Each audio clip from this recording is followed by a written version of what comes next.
the pre-med year, session number 331.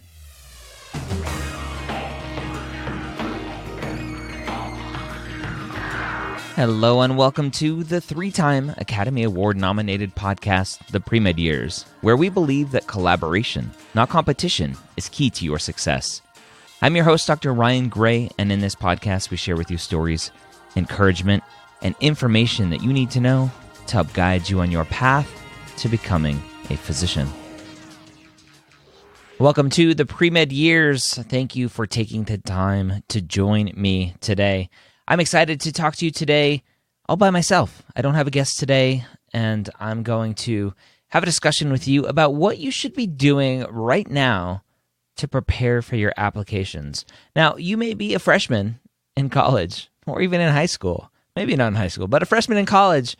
And what I'll talk about today will still be applicable to you. Obviously, if you're getting ready to apply to medical school, right, you're planning on applying in May or June of this year, whatever year you're listening to this, then this one will be a little bit more applicable to you.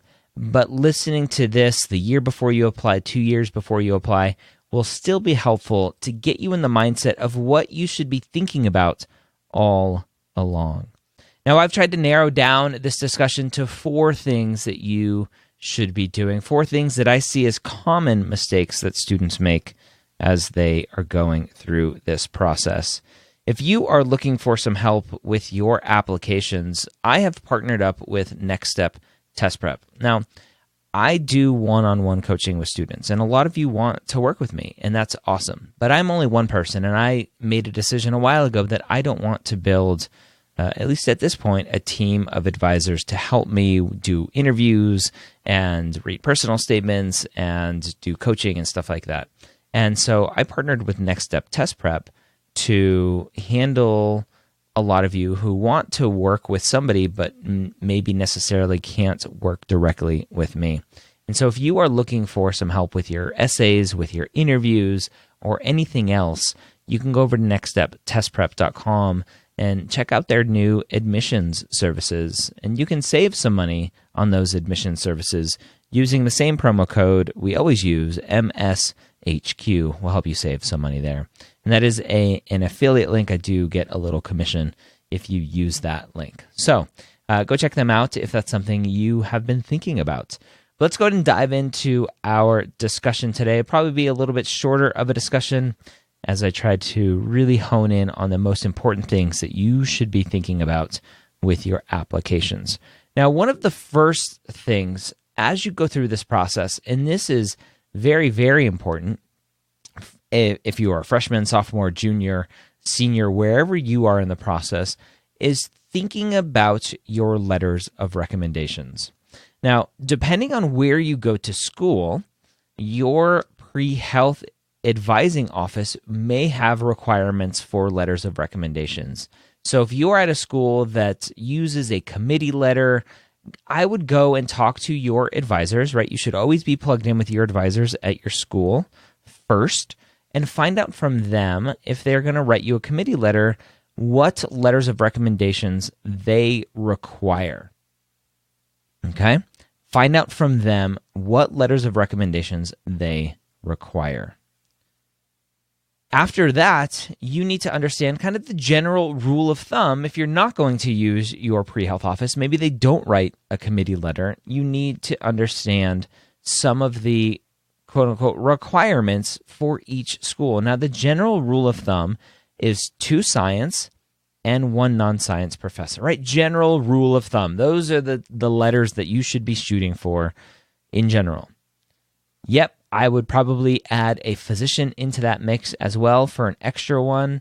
Students ask if they should get a letter of recommendation from a patient who wants to write a letter. I wouldn't go that far. Students ask if you should get a letter from like a nursing manager. I wouldn't go that far. 2 science, 1 non-science, a physician you've shadowed. Now, if you are applying to an osteopathic medical school, a lot of them will have in their language that they strongly recommend a letter of recommendation from an osteopathic physician. Some of them will require it and strongly recommend I read as required.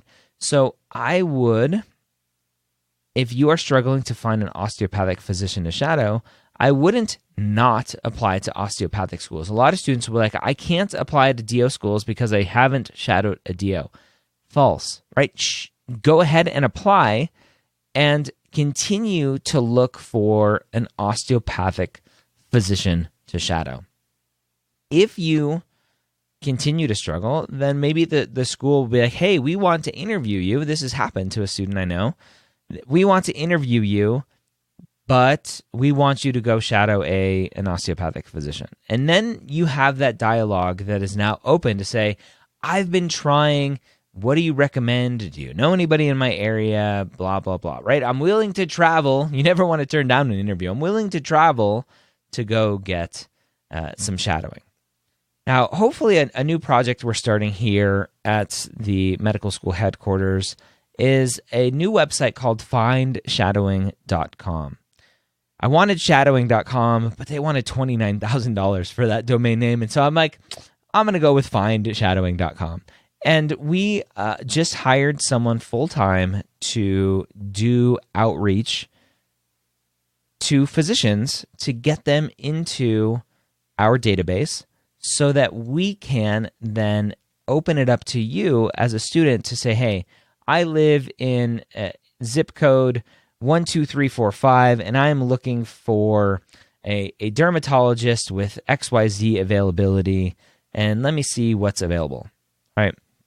We're hoping that we can build the only place that you can go and find shadowing easily, right? To log onto a website, have an account, log onto a website, and find shadowing and send a request to that physician to say, hey, Dr. Smith, I'm interested in shadowing you. What do you say? Right? That is our goal with findshadowing.com. And so if you have shadowed a physician, have a conversation with him or her to say, hey, I know of a guy, this amazing, wonderful Dr. Ryan Gray, who's starting up a new service for pre-meds, and they're looking for physicians to add into a database. Would you be willing? And send them to findshadowing.com. There's a link that physicians can use to sign up and enter their information. Our goal with it is to kind of put some protections in for the physician so they're not overwhelmed with 100 student requests the first day it's open.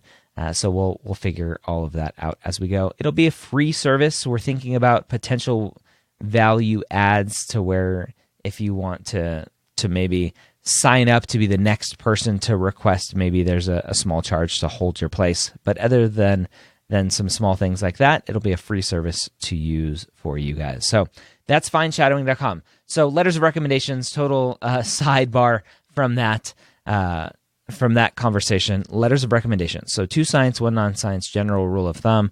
Physician letter, obviously, if you can get one just to have. And a DO letter, if you can get one, great if you're applying to DO schools. If you can't get one, still apply to DO schools and let them tell you, nope, you have to 100%. And then if they do put your feet to the fire, hopefully you'll figure something out to do that. So, letters of recommendations. If you are a non-traditional student and you haven't been in your undergrad in many, many years, and you've taken a post-bac recently, and it's easy for you to get science letters of recommendations because you have been taking your science prereqs and a post-bac, great. What about that non-science? Here's what I would recommend you do. Go through your school list, right? Try to figure out the schools that you're most likely to apply to and give them a call and say, hey, I'm applying this year. I'm a non-traditional student. I haven't been in my undergrad classes with non-science professors. I see that it's a requirement for your school. Can I use a work supervisor instead? Can I use a whatever, right? Find and have those discussions with the schools, with the admissions committees, and see if they are willing to alter their requirements to fit you as a non-traditional student. If they will not, that is a very good sign that they just aren't very friendly to non-traditional students. So just go, okay, thank you, and be happy that you now know that. Okay? So that's a good thing to do. Open up those discussions, have those conversations. Now, if you are earlier on in the process you're maybe a sophomore or a junior, a lot of students struggle with how to ask for letters of recommendations. Now, one thing that you want to clearly do 100% is ask for a strong letter of recommendation. That is what you want to ask for. Okay? When you do that, at the end of your class, where you have had very little interaction with a physician, but hey, you got an A, or not with a physician, with a professor, but hey, you got an A, that is not probably the best way to go about it. It's not just about getting an A. It's about that connection with that professor, the relationship that you've built. Hopefully they've learned who you are and you've had conversations with him or her. You have to have that relationship. And so I recommend, as you are starting a course, you go to the professor, maybe you go to office hours, whatever it may be, introduce yourself, let them know that you are pre-med, let them know that you would potentially, you will potentially be asking for a letter of recommendation at the end of the course, right? You're not asking for one at the beginning. You're saying, hey, I might be asking for a letter of recommendation from you. Number one, is that something you do? Number two, if you do it, what sort of things are you expecting from me so that I can get a strong letter of recommendation from you? You're setting those expectations. I am a huge fan of setting expectations. So you go to the professor and say, hey, in a couple of months when the class is done, I'd love to come and ask you for a letter of recommendation. What can I be doing to get a good one from you? Right? Set those expectations. That's how you get good letters of recommendations. So if you are applying early on, one of the services that I've always recommended is Interfolio. Now, I'm in the process of doing some digging and searching to see if we can, here at Medical School Headquarters, MedEd Media, if we can create something that is easier to use, is more directed towards pre-health students, a site that will give you more information about letters of recommendations, a site that you can log on to, and it'll give you more information about letters of recommendations and how to ask for them and who to ask and what school requirements are, and where you can upload all of your letters, and we will then interact with the application services to get that data into your application. We're in the process of starting to look through that right now. If you have any feedback, if you have used Interfolio, if you have any feedback on a letter of recommendation service like what we're talking about, what I'm talking about, I would love for your email, ryan@medicalschoolhq.net, with the subject LOR service feedback or something like that, right? Just let me know that you're emailing me about something like that. All right. So that's letters of recommendations. You should be, if you're not applying this year, you should be thinking about letters of recommendations, getting those stored, asking for them, getting them ready to go. If you are applying this year, you should be asking for these as soon as possible. I recommend January, February. You don't want to wait till the last minute because you don't want a letter to hold your application up from being complete. I've heard horror stories of students waiting on a specific letter that they needed, they had to have, and the professor didn't turn it in until like September, right? And then the application's complete in September. It's getting later, right? And you want to apply as early as possible because of rolling admissions. All right, letters of recommendations. That's one thing you should be doing right now to prepare for your applications. The second thing that you should be doing right now to start preparing for your applications, and again, this fits for if you're applying this year or you're not, is start thinking through your personal statement and extracurriculars. Now, obviously, if you're applying this year, you want to start writing drafts. If you're applying next year or year after, you don't need to start writing drafts. You just need to start thinking through it. Personal statement and extracurriculars take a lot longer to write than students expect. So you have to take your time to go through it to do it well. If you are early on in this process, you're not applying for a couple years, one of the most important things you can be doing right now with your extracurriculars is journaling everything. Now, again, it's another service that we're thinking about creating here. It's a service that will allow you to track all of this stuff online, but you can use good old pen and paper and track all of your extracurriculars. Every time you leave a shadowing experience, a clinical experience, whatever it may be, journal it, right? Write it down. What did that experience mean to you? What did you do? How did it make you feel? All of the good stuff, right? And I'm not as worried about tracking hours and all that stuff, which you need as well. I'm more worried about the emotional side of things, so that when it comes to writing your extracurriculars and your personal statement, you have these feelings to draw upon when it comes to writing your application now. So that's what you should be doing early on. If you are applying this year, as you're listening to this, you should already be writing drafts of your personal statement. If you need help with your personal statement, I have a book about it, right? The Pre-Med Playbook Guide to the Medical School Personal Statement. I have a video course that includes access to office hours every other week where I look at personal statements and give feedback. You can check that out as well. If you're struggling writing your personal statement, which most students do, check out my book, check out my course. If you need more one-on-one help, check out personal statement editing that I offer, or you can use through Next Step as well. Okay?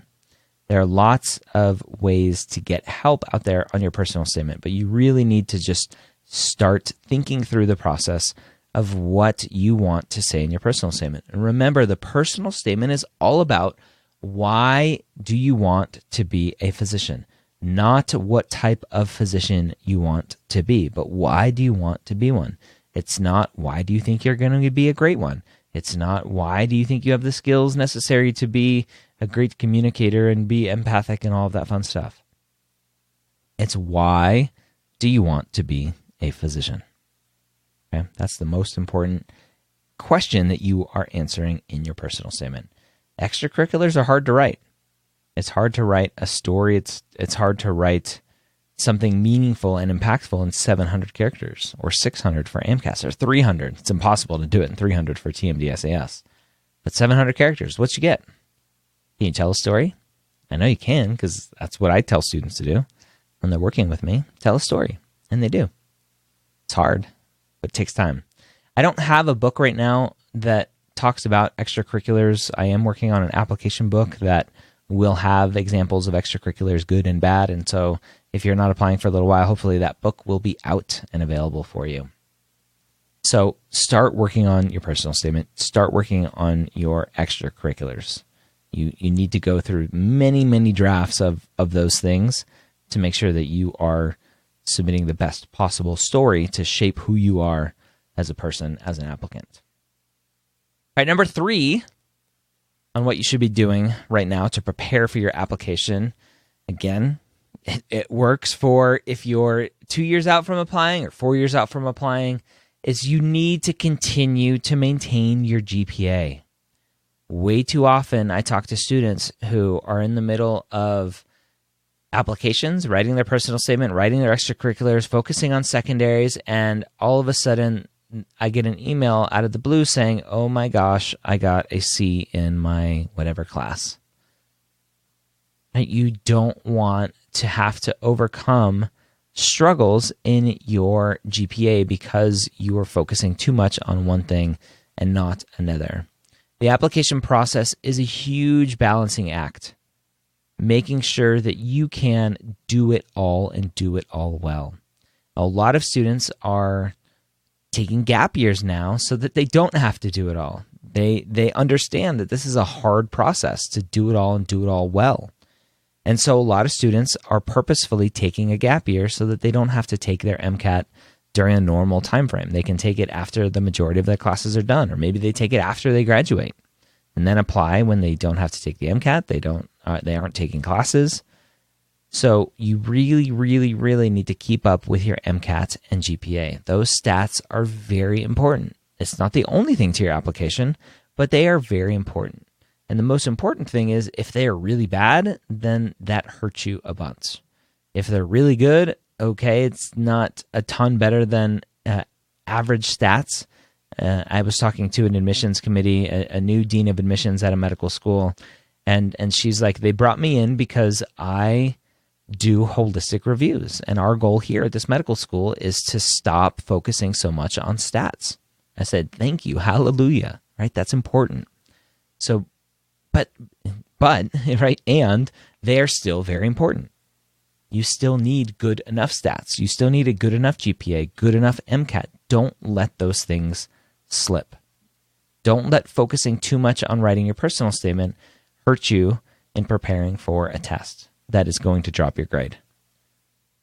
That will not play out well, right? That downward trend, if you're getting bad grades near the end of school versus the beginning, is a completely different story to the admissions committee. So don't let that happen.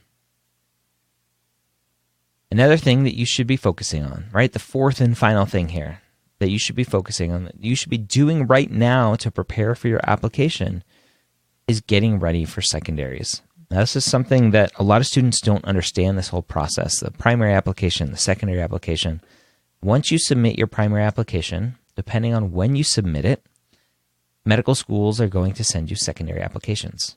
Most medical schools will send you a secondary application regardless of your stats. If you are applying to Harvard, and this is just off the top of my head, I don't actually know if Harvard screens or not.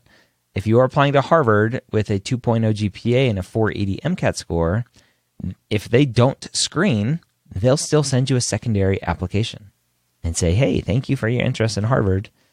Here's the application, and here's where you send the money, because that's what they want. They want the money. And so you really have to be prepared for this process. If you're applying to 20 or 30 or 40 schools, know that each school is going to send you a secondary application. The majority of them are going to send you a secondary application that includes 2, 3, 4, 5 more essays on all of those. And so as soon as you are done with your primary application, or even before, you need to start thinking about those secondary applications. And they're important. I talked to one dean of admissions at a very well-known medical school where you may or may not have to pay tuition now.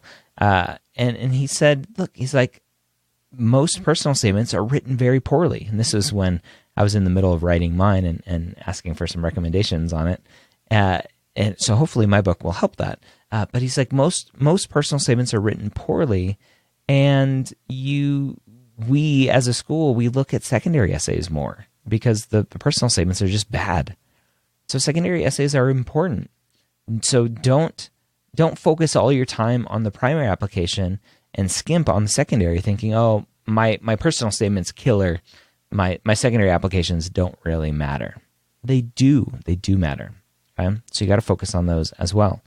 And we finally, after years, have secondaryapps.com, where we have a whole secondary essay database on our website now. And we're working on some more tools for it, some more videos to help you explain how to answer specific types of questions. All of that stuff will come in the near future. But secondaryapps.com will give you an idea. We have every school in there. If there's something you see that's wrong or maybe updated, there's a link in there to send us those updates as well. But the majority of schools don't update their essay prompts every year. And so what you see in there is likely what you're going to get. And so start thinking through stories that may answer the questions that they are asking. Start thinking about who you are as a person and your journey and why you want to go to specific schools. Because those are the questions that they're going to ask that you're going to have to fill out. And as much as you can, as best as you can, have all of your secondary essays done by the time you get them from the schools. That way you can just copy and paste and be done with it. That is ideal. Again, for students who are listening to this who are still a year or 2 or 3 away from applying, go to secondaryapps.com, start browsing around at some of maybe the schools that you are interested in, and just see the types of questions that they ask so that you can start thinking through this stuff now. Maybe they're asking something and you're like, well, I don't have any experience with that. Maybe I should go do that. A super common question that gets asked in interviews and on secondary essays is tell me a time when you've advocated for somebody who's not like you, right? Somebody different than yourself. And you're like, well, I don't think I ever have. Well, let me go try it. Right? And maybe it leads to something that changes your life. So start looking at those. All of these things that we talked about today, if you're applying this year or not, are applicable to wherever you are in the process. So we talked about a lot of things. We talked about our Find Shadowing website. We talked about a lot of tools that we're building here, or we want to build here.